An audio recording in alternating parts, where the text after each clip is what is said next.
What we do know is the former president today sent a message just as plainly as the ones he used to send when he would dangle pardons in front of witnesses or issue threats to potential cooperators, or as he calls them, rats.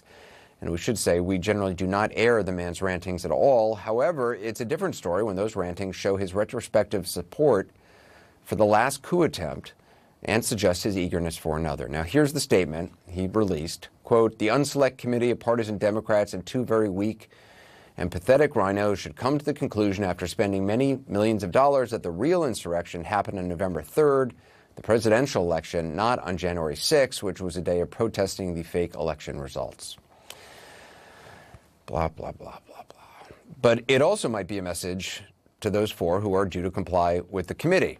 In short, resist. Of course, there's no way of knowing his motives. Perhaps he was simply jealous that Mike Pence's remarks the other day, as absurd as they were on Fox News, grabbed the spotlight for, about 24 hours.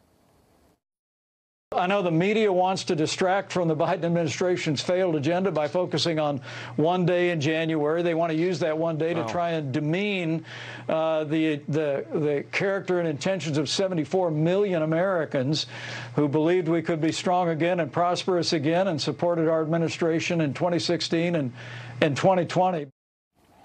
I don't know for a fact. I think he practices those things. I think he practices the whole steely look, the whole kind of shoulder wiggle, the whole like Pence thing. Just a guess. That's the guy the rioters said they wanted to kill. Literally kill him, hang him. That video of him being rushed to safety, of course, thanks to the Secret Service, his family members too. But he's so compromised by his fealty to his former master, so desperate to be president himself. He's gotten such a little taste of it being vice president that he's trying to excuse the whole affair. Just one day in January. That's the lessons he's learned, apparently, and we'll see tomorrow if the people subpoenaed are reading from the same script. Probably are. It's behavior not seen since, well, I mean, I don't know, days of Stalin and his crowd of toadying mediocrities. Never seen it here, really. Not ever, until now.